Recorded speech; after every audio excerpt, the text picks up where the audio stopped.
Chapter 7 Democracy and Diversity Part 1 Introduction. Let us take a sneak peek around us. We find that our neighborhood is inhabited by members who have differences in their cultural backgrounds or lifestyles. They follow different religions and speak different languages.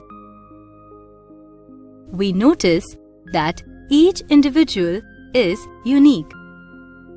This situation, where people of different races or culture live together in a society, is what is called as diversity.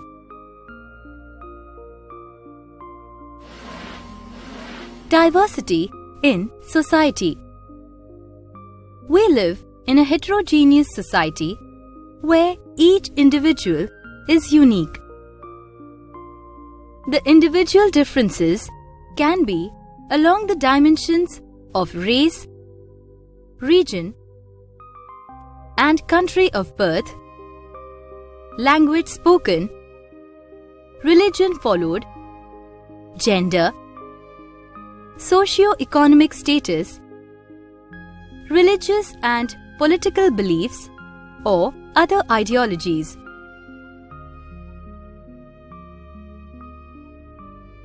The hobbies that we adopt, occupation that we pursue, the lifestyle that we lead, and even our skill as well, give us certain characteristics that make us different from one another. Individual differences can be determined by features inherited as well as by the features acquired. It is difficult to find a completely homogeneous society. In the ancient time, most societies in different countries of the world were inhabited by people who followed the same religion and belonged to one particular religious sect. But as time passed by, migration of human population took place. Various religions and sects developed. This resulted in the development of a heterogeneous society. Diversity is more apparent now due to international migration and accelerated development of technologies.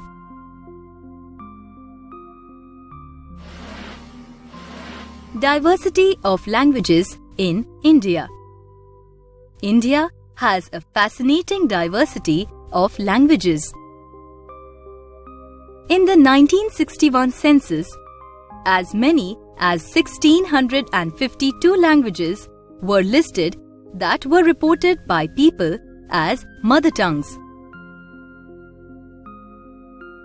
22 languages are listed in the 8th schedule of the Constitution as of May 2007.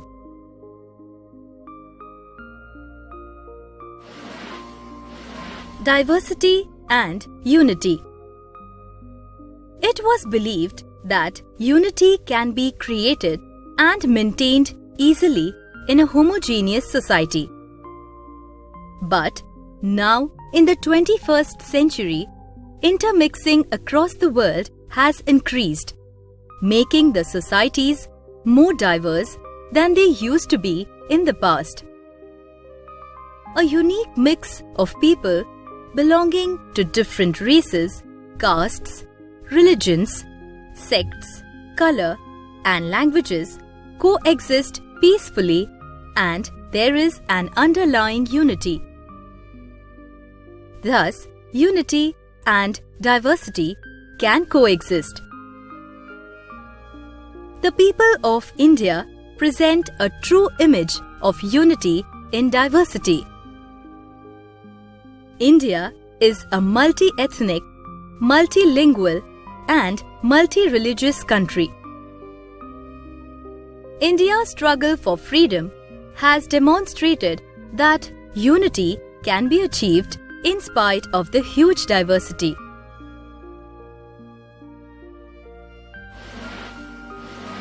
Diversity and democratic politics. The old belief that democracy can be successful only in a homogeneous society has become obsolete. During the last 60 to 70 years, democracy has been established in many countries that have diverse societies. Democracy is being practiced successfully in many countries like India. Democracy is based on the principle of political equality. It ensures rule of law. All the citizens are equal in the eyes of law. These features help in protecting and handling diversity better in a democratic society. But diversity in a democracy can lead to the formation of different groups making political demands based on their religion, language, or region. An important characteristic of democracy is that it grants fundamental rights to the citizens that apply irrespective of race, religion, caste, creed, or sex. In India, we have political parties that engage in politics based on demands and expectations of the people in the respective states. But organizing people on any single basis poses some problems because a great religious and cultural diversity exists even within small areas in India. India possesses a wide variety of social, economic, and geographical conditions and is characterized by a diversity of religious beliefs and practices. There are Gujaratis, Marathis, Bengalis, Marwaris, Punjabis, South Indians, Nagas, and so on. Diversity is manifested even within a state with distinctive languages, religions, sects, beliefs, values, and cultures. Thus, religion, culture, and politics get mixed together in the Indian society, giving rise to conflicts. In India, the politics based on caste, religion, language, or region has created various undue tensions in the society. It is the responsibility of the politicians to reform the society instead of concentrating on caste-based politics and discrimination, which is unhealthy for the Indian society.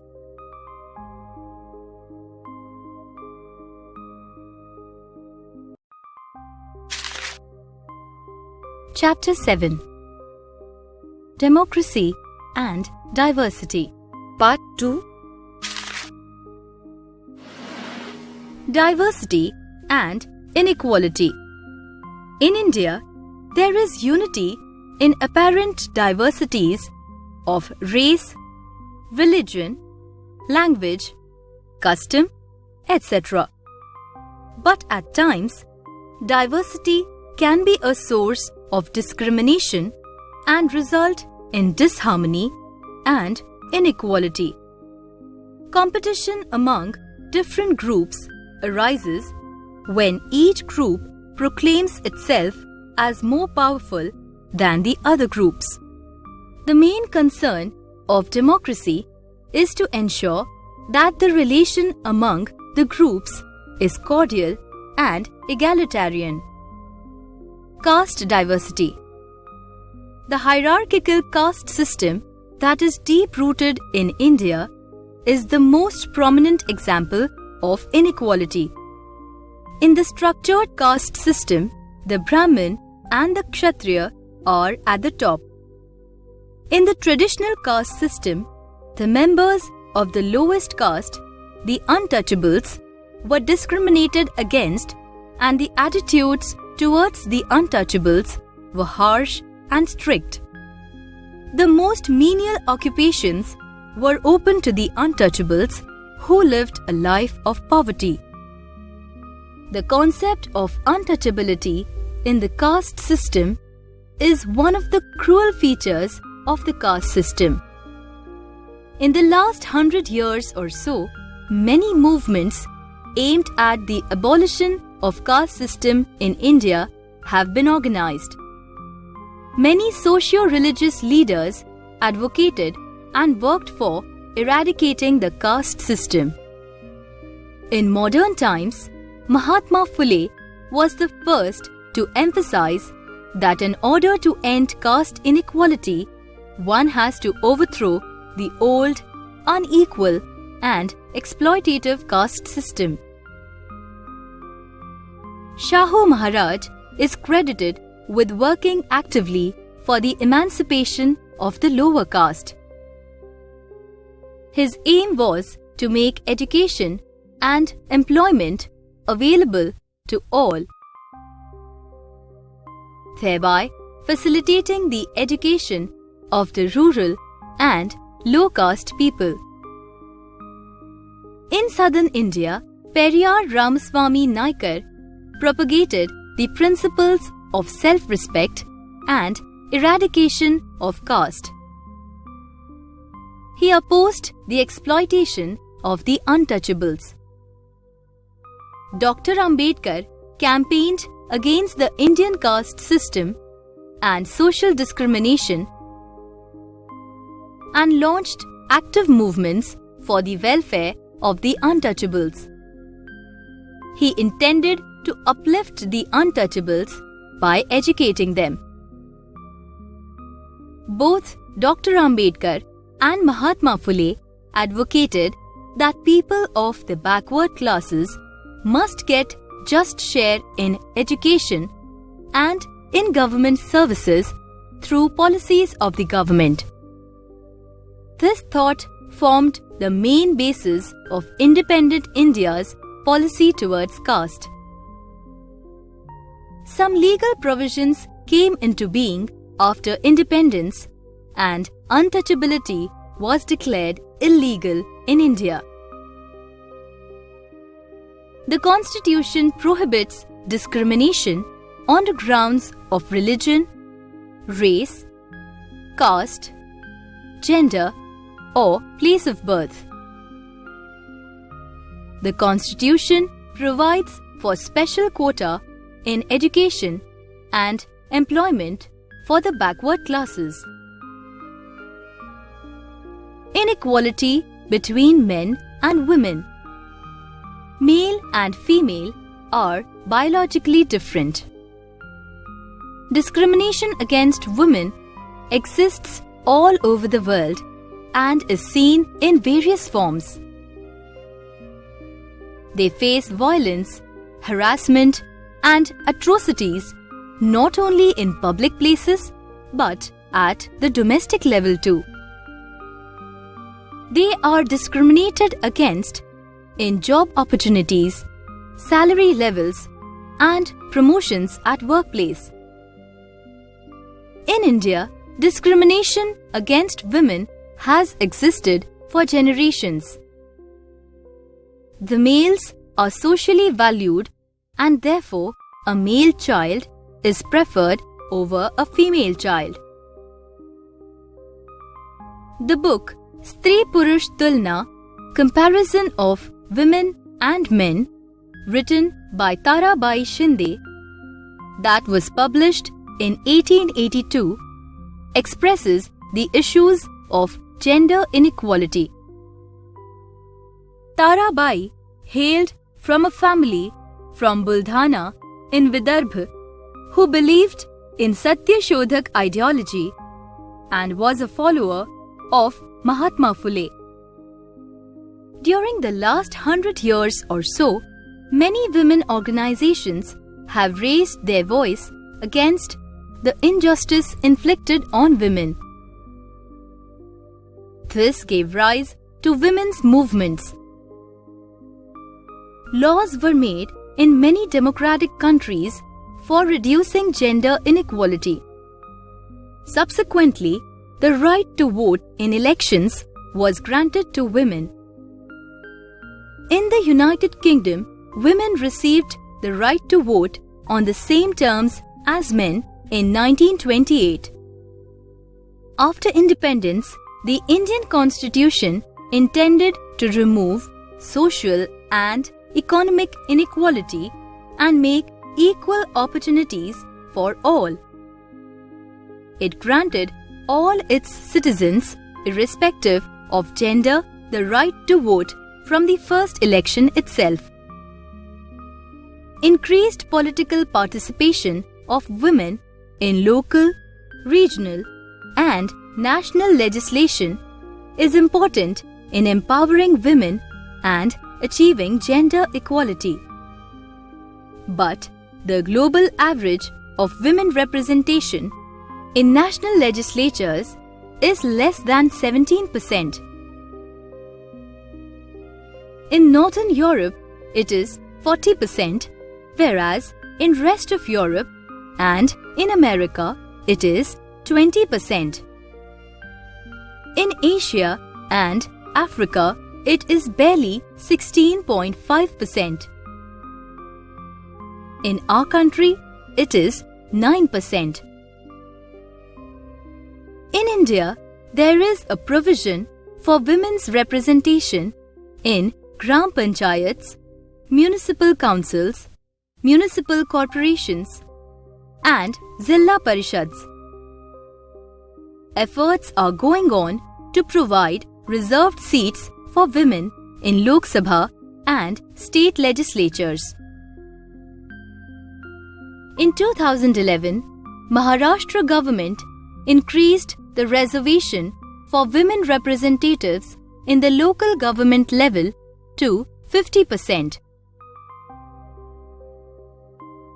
The Indian government aims to strengthen overall processes that promote all-round development of women in the following ways: coordinating women's organization and social awareness, legal provisions protecting women, implementation of welfare schemes, special provisions for women's representation in the government, religious diversity and democracy. Officially, India became a secular country in 1976 when the term secular was added to the preamble by the 42nd Amendment. Various religions are found in India: Hinduism, Islam, Christianity, Sikhism, Buddhism, Jainism, Zoroastrianism, and Judaism. The Indians have freedom of religion, and the country treats all individuals as equal citizens regardless of their religion. Though tolerance in India among people of all religions is widely prevalent, at times communal problems do arise, giving rise to tensions and conflicts. The following measures are adopted in our country to ensure peaceful coexistence of people belonging to different religions. The Constitution guarantees the freedom of religion, allowing every person to adopt and follow a religion of his or her choice. The government treats people of all religion equally. Special care for the development of minority religious groups is taken to prevent backwardness among them. Chapter 7: Democracy and diversity. Part 3. Diversity of power in a federation. The real challenge of democracy in a society with vast diversity lies in ensuring good interrelationship among the different groups in the society. In keeping with the principles of democracy, the ruling power is distributed between national or a central government and several local governments. This is called a federation or a federal government. This strengthens democracy and prevents conflicts among the groups as the local governments handle local problems. Distribution of power in a federation. India, a large country with 29 states and 7 union territories, is a home to a multi-ethnic, multilingual and multi-religious society.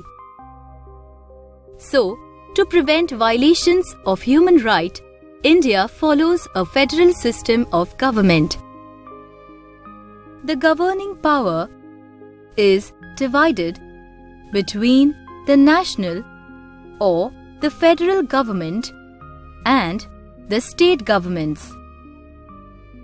This makes it possible for people of each region to take decisions according to their needs. The extent of power of the state governments is framed by the Constitution. Summary.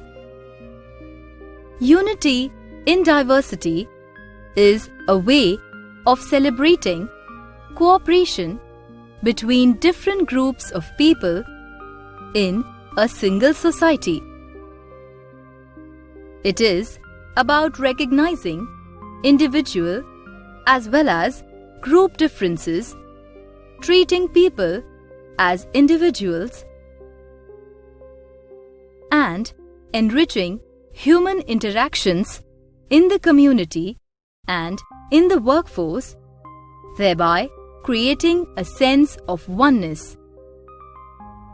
To create a social system based on freedom, equality, brotherhood, human dignity, economic justice, and value devoid of exploitation, the following responsibilities have to be fulfilled: to retain diversity, to ensure amicable and egalitarian relations among different groups, to dissolve the differences that lead to inequality, eliminate prejudice and discrimination while governing, to ensure fair share in power for different groups. The rapid process of globalization resulting in migration of people is making societies more diverse than ever.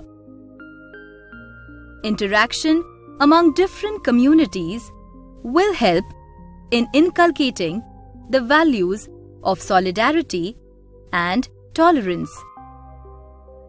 This will help in strengthening mutual respect and better understanding among the various communities and mellow down the deep-rooted caste, religion, and gender-based inequalities.